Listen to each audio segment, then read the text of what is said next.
Bonjour tout le monde, bienvenue dans une nouvelle vidéo.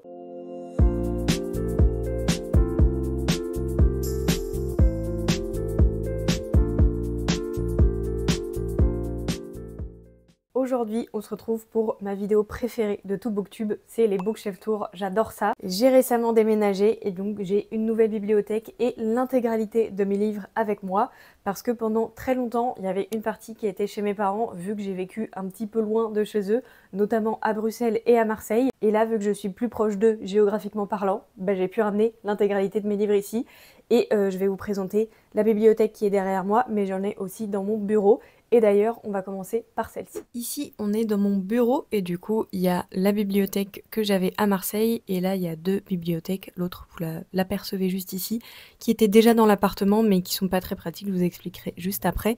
Donc, pour vous faire un petit tour, donc voilà, on a tout ça avec la bibliothèque et je me suis servi que de très peu d'étagères pour les bibliothèques blanches. Et on va commencer par ce qu'il y a tout en bas. Vous m'excuserez si jamais c'est un petit peu sombre sur cette étagère, mais voilà, j'ai pas de lumière, vu que juste derrière moi il y a le bureau. Pour vous parler un petit peu des livres qu'il y a juste ici, c'est des livres un petit peu random. Ici on a deux livres de couture que j'ai feuilletés, mais j'ai jamais rien réalisé de ce qu'il y a à l'intérieur. Ici on a La vérité sur les cosmétiques, du coup un livre qui parle des compositions des cosmétiques, savoir ce qui est plutôt mauvais pour nous et pour l'environnement et ce qui est bon, etc.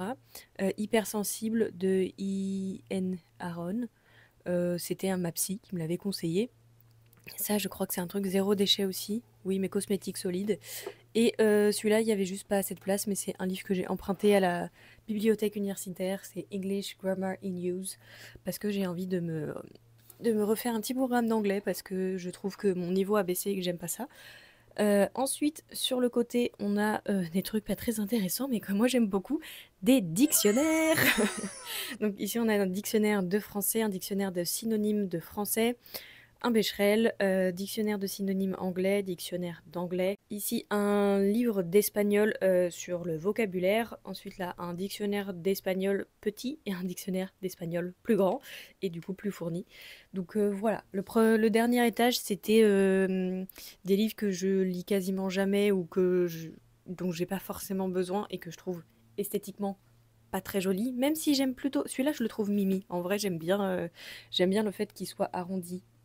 Voilà, c'est tout. Sur l'étagère suivante, on a tous mes graphiques et je l'ai déjà dit dans la vidéo de réorganisation de bibliothèque, je trie par genre et par nom alphabétique d'auteur. Donc ici, on a deux œuvres de Sarah Andersen, Les adultes n'existent pas, qui m'a été offert par une amie, et Fangs, que j'avais adoré, celui-ci est en anglais. Ensuite, on a Culotté de Pénélope Bagieux, du coup l'intégrale. Alice au pays des merveilles de Lewis Carroll, illustré par un illustrateur que j'aimais beaucoup mais qui m'a fortement déçue.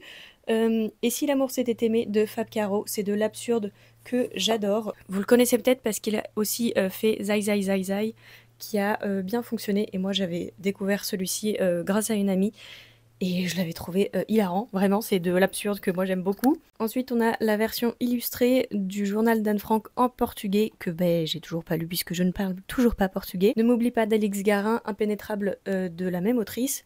Le secret des bonbons pamplemousse de Camille Monceau et Virginie Blanchet. Ici, on a Les fables de La Fontaine, Peau d'homme de Hubert et Zanzime, oui c'est ça. Un autre ouvrage que je vous recommande fortement parce que je le trouve absolument incroyable, Tous les tomes de Lou de Julien Nil. Après on a Lou Sonata, j'ai que le deuxième. Borboleta de Madeleine Pereira, Lauré Olympus, le premier tome en anglais. Et ici on a des pochettes à livres. Alors sur la troisième étagère, on a ici tout ce qui est Cozy Mystery Thriller et du jeunesse juste à côté. Alors, pour commencer avec le Cozy Mystery, je vais vous rapprocher un petit peu. Donc, on a ici La mort de Tante Dimity de Nancy Atherton, Enquête de Charleston de Mélanie Bantini, qui m'avait été envoyée par les éditions, du coup les éditions City. Ensuite, Stull de Anne-Hélène Lastedius, c'est le premier tome et je crois que c'est une trilogie. Le deuxième est sorti en français et le troisième n'est pas encore paru en suédois. De Agency for Scandal de Laura Wood, qui m'avait été aussi envoyé par les éditions. Du coup ici c'était Pegasi. Ensuite on a The Westing Game de Helen Raskin que je trouve très beau, du coup je l'ai mis en facing et c'est un livre qui m'a été offert pour mon anniversaire. Du coup voilà, j'avais très envie de le mettre en avant. Et pour le jeunesse qui est juste ici, on a les 4 tomes de Mémoire de la forêt de Michael Brun-Arnaud illustrés par Sanoé, le premier tome des Sœurs Carmine et le serment des sœurs fossiles de Noël Streatfeild. Je suis passée assez rapidement en vrai sur cette étagère, mais c'est parce que j'ai pas beaucoup de livres. Mais voilà, vraiment celui-là, je vais encore une fois vous le remontrer, mais il est vraiment très très beau. Celui-ci en soi c'est moi qui l'ai choisi parce que j'ai eu une carte cadeau dans un espace culturel et bah du coup j'ai acheté des livres. Et celui-ci, qui en avait parlé? Lucie je crois, et je trouvais la couverture très belle.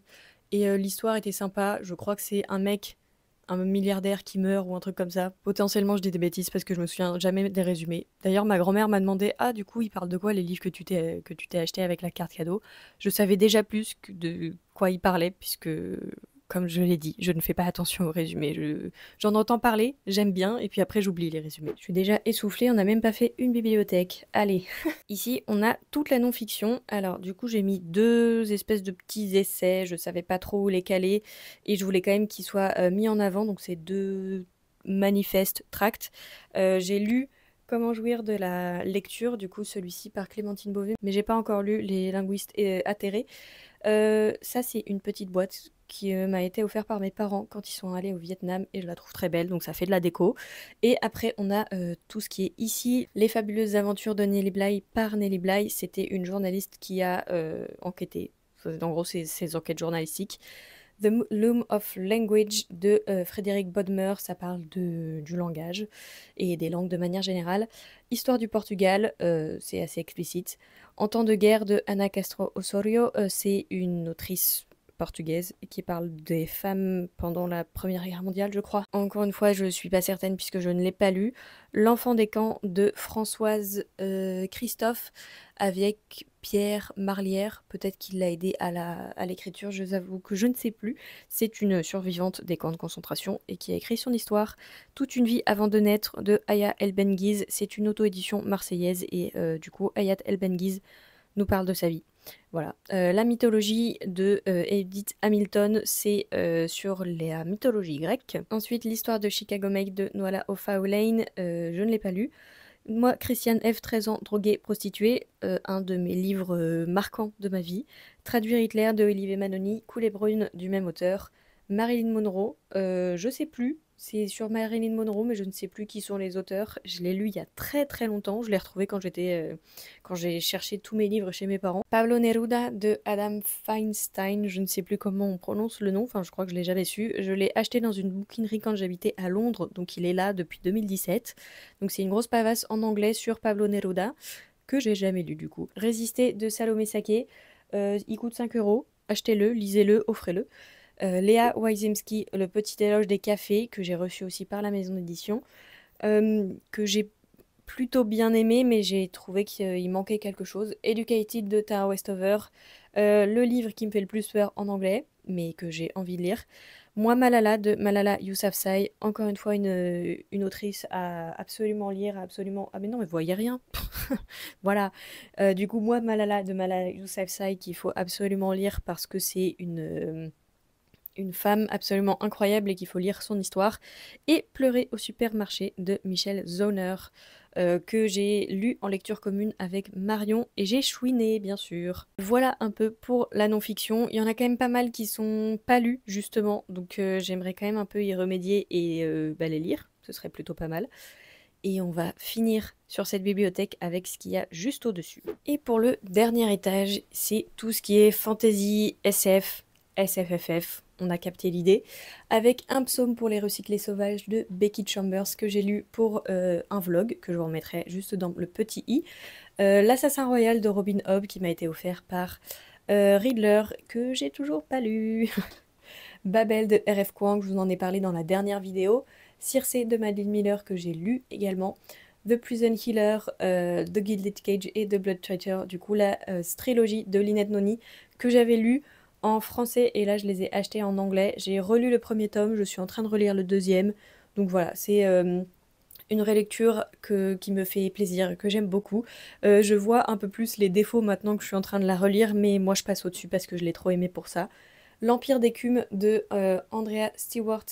Je sais absolument plus de quoi ça parle, je l'ai trouvé dans une boîte à livres. Peau d'âme, les Lilas du Roi de Aude Ziegelmeyer aux éditions Gulfstream que j'ai absolument adoré. J'ai trouvé ça trop trop cool. Et d'ailleurs, je vous en ai fait un reel sur Instagram. Du coup, n'hésitez pas à aller me suivre sur Instagram.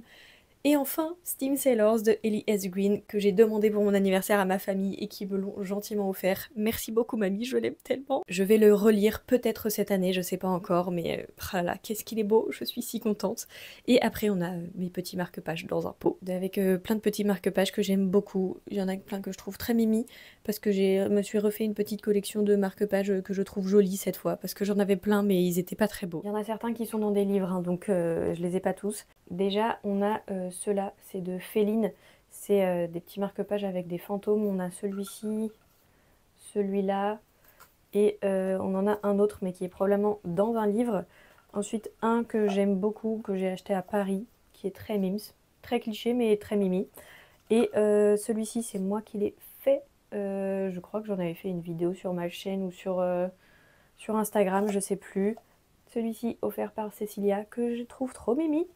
Et après, ah oui, celui-ci que je veux absolument vous montrer, que je trouve absolument incroyable, qui m'a été offert par une amie, que je trouve absolument magnifique. Celui-ci n'est pas foncièrement joli, mais je le garde parce qu'il y a une valeur sentimentale. C'est un petit café que j'ai visité quand j'habitais au Mexique pendant mon échange universitaire. C'était quand on était à Mexico, je crois, il me semble. Mais voilà, du coup, je le garde et je l'aime beaucoup. On en a terminé avec cette bibliothèque et on va passer aux petites étagères blanches qui sont juste à côté. Alors du coup, la première, on a les mangas que j'ai séparés. Donc on a Full Metal Alchemist, la version perfecte. C'est de Hiromu Arakawa aux éditions Kurokawa. Du coup c'est celle-ci. Oups, on voit rien, voilà. Ça m'a été offert par Lucie, que j'ai pas encore lu. Peut-être qu'au moment où vous verrez cette vidéo, je l'aurai lu. J'en sais rien, mais je le trouve trop beau. J'adore ces éditions. Et j'ai très envie d'avoir toute la collection. Ensuite, on a les carnets de l'apothicaire que j'ai envie d'avoir dans la collection complète. J'avais que le 13 et 14 et j'ai demandé à ma famille pour mon anniversaire également les carnets de l'apothicaire et ma tante m'a gentiment offert les 5 premiers, donc merci beaucoup, tata. Ensuite, on a minuscule de Takuto Kashiki et après, est-ce qu'on voit? On voit rien. Et ici, on a tous mes carnets. Ici, c'est les carnets de lecture, le carnet que j'utilise pour YouTube, mon carnet de voyage de la Laponie que j'ai pas terminé, il faut que je le termine. Et après ça, c'est différents carnets qui contiennent plein de choses. Et sur l'étagère, juste ici, on a tout mon apprentissage du portugais, donc les carnets, ce que j'utilise, etc. Ici, c'est les livres que j'ai empruntés à la bibliothèque, donc là, la bibliothèque de Nantes et la bibliothèque universitaire. Fluent Forever, du coup, c'est pour apprendre une langue. Voilà, c'est à peu près tout ce qu'il y a ici. Après, on a des sudoku parce que j'aime bien, voilà. Un petit jeu d'énigmes qui m'a été offert par mon petit cousin, c'était trop mignon. C'est à peu près tout ce qu'il y a sur ces étagères parce qu'elles sont très fines et du coup on peut pas y mettre grand chose. Honnêtement, même mes mangas ils dépassent un petit peu là, donc enfin même dépassent beaucoup. Je sais pas si on voit, ouais si on voit quand même pas mal que ça dépasse, donc je peux pas mettre beaucoup de livres dessus quoi. À part les mangas et les carnets, c'est pas très très pratique. Je sais pas trop si vous me verrez bien parce que moi j'ai pas de retour écran. Mais voilà, on a terminé avec cette bibliothèque, avec ma beauté, mon précieux. Et on va aller dans le salon où il y a l'autre partie de mes livres. Je vous avais déjà parlé de cette étagère pour ma vidéo où je réorganisais, mais du coup c'est les livres Jules Verne de mon copain que là j'ai classé par ordre chronologique. On a rajouté des petites décos, du coup lui il a rajouté cette petite carte qu'on a achetée quand on était en Laponie, et j'ai rajouté également le petit dessin de Peterson qui m'avait été offert par une amie, et là c'est d'autres petites décos qu'on avait dans nos anciens appartements. Je les trouve très beaux, ils sont bien mis en valeur et je les aime beaucoup. Je les ai jamais lus, je crois que j'ai jamais lu un seul Jules Verne, mais écoutez, un jour, je me lancerai probablement dans la lecture d'une de ses œuvres. Pour vous dire rapidement les titres qu'il y a ici, il y a 5 semaines en ballon, du coup découpé en 2 tomes, Voyage au centre de la Terre à la Lune, Les enfants du capitaine Grant en 3 tomes, 20 milieux sous les mers en 2 tomes, Une ville flottante, Le tour du monde en 80 jours, Le Chancellor, Les Indes noires, Les 500 millions de Begum, Begum, je ne sais pas comment on dit, désolé. Les tribulations d'un Chinois en Chine, Le Rayon Vert, L'archipel en feu, Mathias Sandorf en 2 tomes et Robur le Conquérant. Et là, on a la bibliothèque du salon qui est du coup tout ce meuble-ci. Là, on a un petit peu de bazar, là-bas aussi, mais écoutez, ça c'est la télé plus la PlayStation, tout ça, tout ça. Et écoutez, bah, on va s'intéresser plutôt à ceci. Je voulais juste vous montrer un petit peu au-dessus. On a cette affiche que j'adore, Rêverie du soir de l'artiste Moucha que j'aime beaucoup. Et ici, on a 3 petites dames qui lisent. Je vais vous faire un petit focus dessus. On a la première juste ici, la deuxième en haut que j'aime beaucoup, je trouve qu'elle fait très printemps-été, et la dernière juste là qui se prend la tête, c'était moi qui lisais Madame Bovary ça. Sur le premier étage, on a la littérature japonaise et coréenne, avec ici 2 œuvres de Michiko Aoyama, La bibliothèque des rêves secrets et Un jeudi saveur chocolat, Les mémoires d'un chat de Hiro Arikawa, Au prochain arrêt de la même autrice, Lemon de Kwon Yo-soon, du coup une autrice coréenne, L'impéninsule aux 24 saisons, que je n'ai pas lu, La papeterie Tsubaki de Ogawa Ito, La formule préférée du professeur de Yoko Ogawa, que je n'ai pas lu, Les délices de Tokyo de Dorian Sukegawa, Funérailles célestes de Chiran, qui je crois est une auteure-autrice chinoise, ou en tout cas, je suis pas certaine de moi, mais en tout cas, il me semble que cette personne est chinoise, mais je suis pas certaine. Ensuite, qui n'a rien à voir, Betty, mais je voulais juste le mettre en valeur, de Tiffany McDaniel. Betty est censée être dans les contemporains, mais qui est tout en bas, et je voulais qu'on le voit tout le temps, donc je l'ai mis juste ici. Ici, on a She and Her Cat de Makoto Shinkai et Naruki Nagakawa, qui est du coup 2 auteurs, j'allais dire anglais, pas du tout, japonais. Et ici, on a des livres d'enfance, donc les 3 tomes de la sélection. Et ici, Julia et le vicomte de Meg Cabot, je crois. Ici, on a la saga des 7 sœurs de Lucinda Riley. Si vous me demandez pourquoi je les ai mis dans ce sens-là, c'est juste que je trouve que les dos sont trop colorés et un peu trop criards, et moi, j'aime pas ça. Du coup, c'est pour ça que je les ai mis comme ça. Ici, c'est le dictionnaire des combinaisons de couleurs par une personne japonaise, je sais plus comment il s'appelle, ou elle s'appelle d'ailleurs, je sais pas si c'est un homme ou une femme. Mais pour vous montrer vite fait, en gros, c'est ça, c'est juste des combinaisons de couleurs. On a 3 couleurs, avant il y a 2 couleurs et après 4 couleurs. Et voilà, je l'aime beaucoup. Il y en a 2 différents, je crois. Et le deuxième, je crois qu'il y a des couleurs et des textures, si je dis pas de bêtises. Ensuite, on a cette petite chose qui était une bougie à la base et que j'ai gardée parce que c'est une amie qui me l'a offerte. Mathilda de Roald Dahl et Charlie and the Chocolate Factory, du même auteur, qui sont tous les 2 en anglais. Après, on a des petits... Ah oui, on a ici, on a un livre en anglais de... Je sais plus ce que c'était, mais on me l'avait offert quand j'étais petite. Bah, d'ailleurs, on le voit même pas, mais en gros, il est entre Charlie et la chocolaterie et ce livre-là.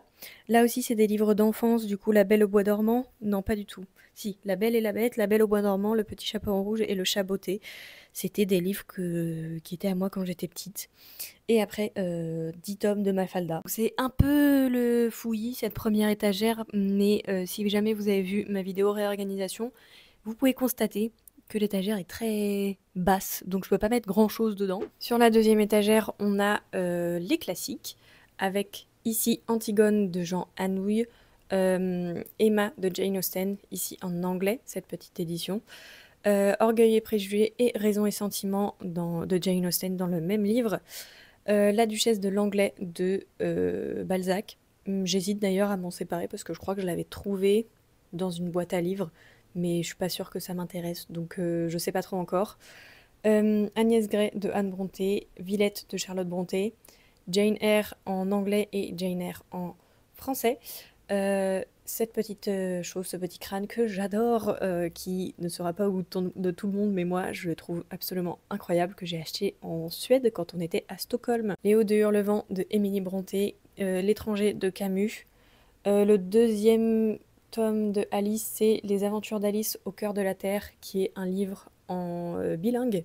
Du coup, il y a le texte original et la traduction juste à côté. Ici, on a un Peterson sauvage qui veut jouer avec mes décorations, Les travaux d'Hercule de Agatha Christie, Le meurtre de Roger Ackroyd et Le crime de l'Orient Express, du coup les 3 de la même autrice. Colette de...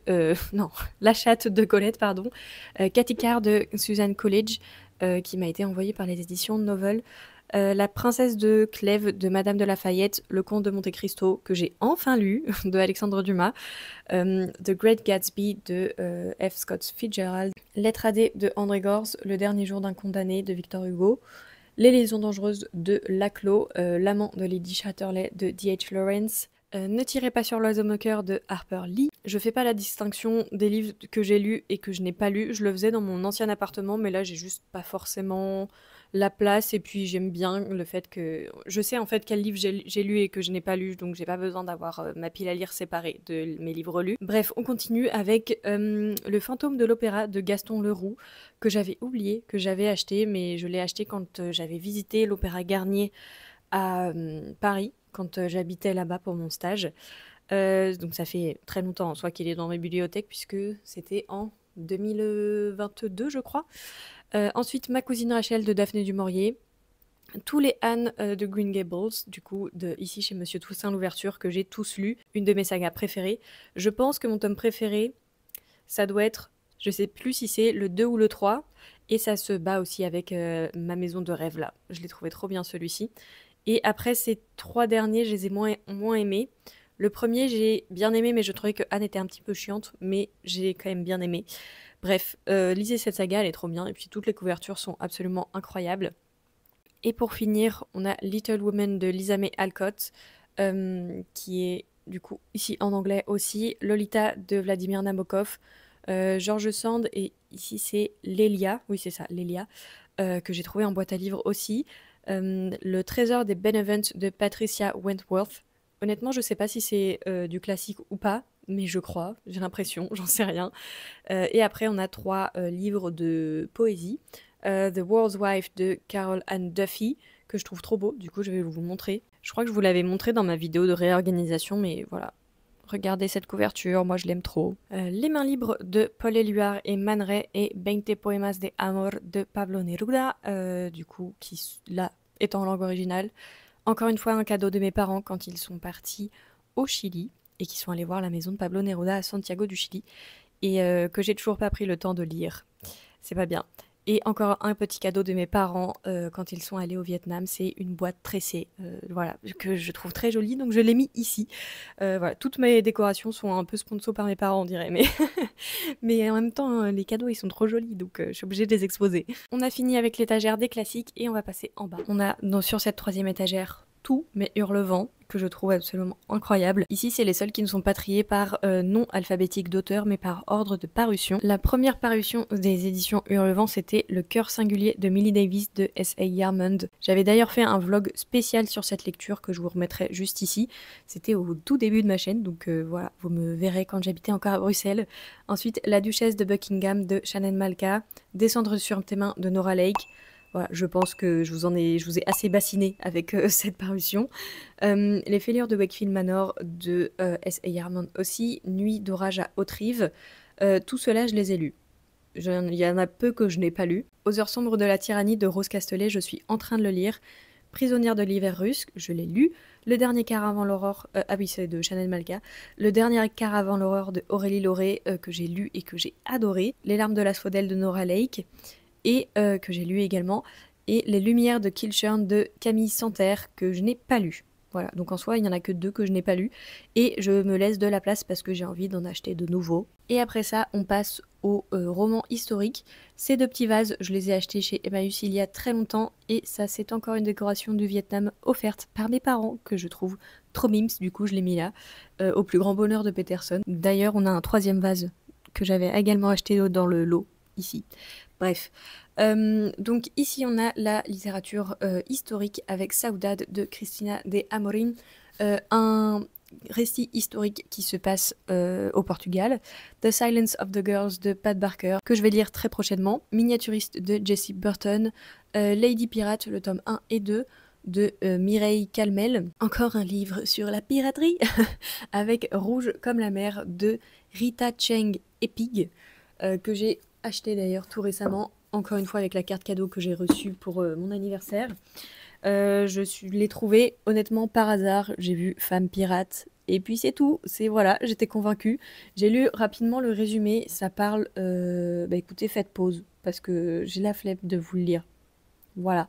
Ici, c'est le seul que j'ai en 2 exemplaires, Como agua para chocolate de Laura Esquivel. Ici, c'est aux éditions Belin Éducation et celui-ci, c'est un livre que j'avais acheté parce que ma bibliothèque universitaire, quand j'habitais à Bruxelles, faisait du tri et du ménage, donc ils nous avaient vendu des livres à petit prix et je trouvais que celui-ci était très très beau. Je me souviens plus du tout le prix du livre, mais ça devait être un truc comme 1 ou 2 euros et je le trouvais très beau, donc je l'avais pris. Et voilà, du coup, c'est le seul que j'ai en 2 exemplaires puisque je n'aime pas avoir mes livres en plusieurs exemplaires. Un bûcher sous la neige de Suzanne Fletcher que je n'ai pas lu, Les naufragés du Wager de David Gran que je n'ai pas lu non plus, mais que celui-ci me tente trop. Cette couverture est trop belle d'ailleurs, attendez, je suis obligée de vous la montrer. Voilà, je la trouve incroyable. Et ça me donne trop envie. Si jamais vous voulez savoir quel est le résumé, je vous laisse faire pause. Moi, la seule chose que je sais, c'est que on va suivre des naufragés et puis c'est tout. Et après, on a La maison au sortilège de Emilia Hart et Les sirènes de la même autrice. Les sirènes, c'est le 3e livre que je me suis offert avec le bon d'achat que j'ai reçu pour mon anniversaire. Je l'ai déjà lu et je suis mitigée, mais je vous en parlerai dans un vlog que vous verrez prochainement. Et je l'ai trouvé, en fait, je l'ai pris parce que j'ai adoré La maison au sortilège et aussi que je trouve cette couverture absolument incroyable. Je l'adore. Et j'avais cherché qui avait fait la couverture. Ah oui, la couverture, c'est de Hocus Pocus Création et la mise en page de Nor Compo. Voilà, juste cette couve. Voilà, je trouve ça trop trop beau. La couverture est très belle, malheureusement, j'ai été mitigée sur ma lecture. Et au tout dernier étage, on a la suite des romans historiques avec Ainsi résonne l'écho infini des montagnes de Khaled Hosseini, La villa aux étoffes de Anne Jacobs, le 1er tome, The Seven Husbands of Evelyn Hugo et Daisy Jones and the Six de Taylor Jenkins Reid, je vais y arriver. Tous les deux sont en anglais et je les ai tous les deux lus. La librairie de Téhéran de Marjan Kamali, Pour que chantent les montagnes de Nguyen Van Kemei, Là où fleurissent les cendres de la même autrice. Celui-ci, c'est Caperucita en Manhattan de Carmen Martín Gaite. En espagnol, c'est la même maison d'édition que Laura Esquivel, c'est du coup Belin Éducation. C'est des livres que je vous invite à découvrir si jamais vous voulez commencer la lecture en anglais ou en espagnol. C'est des livres en fait qui ont des mots de vocabulaire dans les marges et je les trouve très bien faits, je vous en ai déjà parlé plusieurs fois. Ensuite, on a Le réseau Jane de Heather Marshall, Le domaine de l'héritière de Lucinda Riley, La princesa Paca de Rosa Villacastín et Manuel Francisco Reina. Celui-ci est un livre en espagnol. Le dernier, c'est Les voleurs d'innocence de Sarah Walker que j'ai trouvé chez Emmaüs pour 1 euro et j'étais obligée de le prendre parce que c'est Gallmeister et que j'en ai entendu beaucoup de bien et que j'aime cette couverture. Voilà, c'est aussi simple que ça. On aime les belles couvertures par ici. Et enfin, les tout derniers livres que j'ai à vous présenter, c'est mes contemporains qui sont juste ici. Vous voyez pourquoi j'avais pas envie de mettre Betty ici. On le voit quasiment pas. C'est mieux qu'il soit tout en haut. Alors, le premier, c'est En attendant Bojangles de Olivier Bourdeau, Ce que je sais de toi de Éric Chacour, un petit cadeau de ma belle-sœur. Du coup, c'est un auteur québécois et de parents égyptiens. Bref, je ne l'ai pas encore lu, mais j'ai très envie de le lire avant le mois de septembre parce que je pars au Canada voir mon frère et ma belle-sœur. Donc j'ai envie de le lire avant de la revoir. Bref. Cher connard de Virginie Despentes, N'essuie jamais de larmes sanglantes de Jonas Gardel, Rivage de la colère de Caroline Laurent, Carcoma de Laila Martinez, L'été où tout a fondu de Tiffany McDaniel. D'ailleurs, je vais probablement me séparer de cette édition que j'aime pas tellement. En fait, je la trouve pas très jolie et je préfère celle de Gallmeister. Donc, si jamais je trouve L'été où tout a fondu d'occasion, je me le prendrai. Ensuite, on a La laveuse de mort de Sarah Omar. J'ai envie de vous montrer aussi la couverture de celui-ci. Je trouve cette couverture absolument incroyable. Donc, c'est un roman traduit du danois par Masha Dati. C'est Oriane de la chaîne Misère Pourpre qui en avait parlé, qui m'avait donné envie de le lire. Et pareil, je vous laisse le résumé si jamais vous voulez les faire à pause.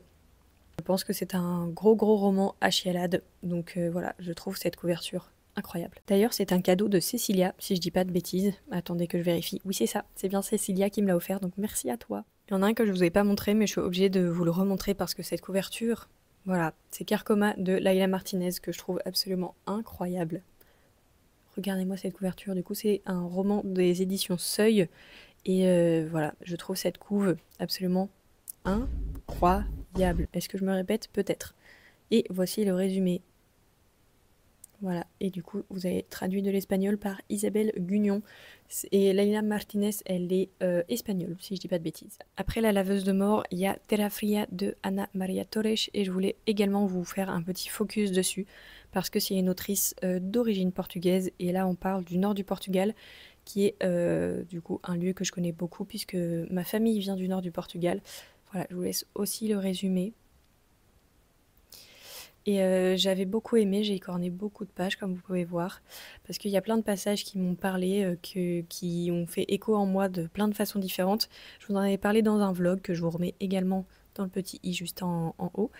Et voilà, j'aime beaucoup cette couverture, c'est les éditions La Grange Batelière. Il y en a un autre de chez eux qui me donne envie. Je sais pas trop ce que ça va donner, parce que je crois que l'auteur est français. Il s'appelle Fernanda, je vous le mettrai juste ici, si jamais vous voulez voir à quoi il ressemble. Je sais plus du tout de quoi il parle, mais en tout cas la couverture m'avait donné envie, j'avais lu le résumé, comme d'hab je l'ai oublié, mais voilà, il m'avait donné envie. Les derniers du coup, c'est Changer l'eau des fleurs de Valérie Perrin que j'ai lu, Oscar et la Dame Rose de Eric Emmanuel Schmitt que j'avais lu quand j'avais 10 ans, qui m'avait trauma, et que j'ai relu il y a quelques années aussi, je sais plus exactement combien de temps, peut-être depuis je crois que je l'ai relu en 2021, quelque chose comme ça, ou 2022, parce que c'était au même moment où j'étais à Paris pour mon stage. Et le dernier, c'est Un long, si long après-midi de Inga Vesper, qui m'a été offert par Lucie pour mon anniversaire. Donc merci beaucoup Lucie. Il y a beaucoup de livres qui sont sponsors par Lucie, autant parce que je les ai achetés parce qu'elle en a parlé, ou parce que c'est elle qui me les a offerts. Donc voilà, merci Lucie. J'espère le lire, je sais pas, ça me donne une vibe de roman d'été qui se lit un peu sur la plage, donc peut-être que je lirai à ce moment-là. Honnêtement, j'en sais rien, mais voilà, merci beaucoup, il me fait trop envie. Ah, et si jamais, là aussi, on a un livre de mon copain, c'est Le monde sans fin de Jean Covici, aux éditions d'Argo. Oui, c'est ça. Et après, c'est des vinyles. Voilà, c'est tout. J'en ai terminé avec cette vidéo. N'hésitez pas à me dire si ça vous a plu. Honnêtement, je sais pas ce que ça va donner au montage parce que entre les réglages du trépied, de moi qui galère à parler, enfin bref, j'ai un peu galéré pour cette vidéo. Donc j'espère qu'elle vous aura plu. Si jamais vous voulez plus de détails sur un certain titre, n'hésitez pas à me le dire également en commentaire et je vous répondrai avec grand plaisir. J'ai essayé de passer et de vous dire à l'oral l'intégralité des livres que j'ai ici, parce que je sais qu'il y en a qui regardent mais juste en écoutant, un peu comme un bruit de fond pour faire la vaisselle par exemple, ce qui m'arrive aussi. Si j'en ai oublié, voilà, dites-moi si jamais vous avez des questions et j'espère que ça vous aura plu. Si vous êtes arrivé jusqu'ici, merci beaucoup. Si jamais vous êtes arrivé jusqu'ici, n'hésitez pas à me mettre un petit chat noir dans les commentaires, comme ça je verrai qui est arrivé jusqu'au bout. Et parce que bah, évidemment Peterson adore jouer dans mes bibliothèques à mon grand désarroi, mais écoutez, je le laisse quand même faire un petit peu sa vie. D'ailleurs, je sens que j'ai installé ça hier. Je sens qu'il va faire que jouer avec. J'espère que le petit bout de scotch tiendra. On verra bien. Encore une fois, dites-moi si ça vous a plu en commentaire, la façon dont je l'ai fait. Et je prendrai note pour les prochains que je ferai peut-être quand j'aurai de nouveaux livres ou quand j'aurai fait une disposition différente. Si je redéménage, sait-on jamais, puisque je suis abonnée au déménagement depuis quelques années, mais on verra bien. Je vous fais des très gros bisous, je vous souhaite une très bonne journée, une très bonne soirée, et on se retrouve très vite pour une prochaine vidéo. Salut!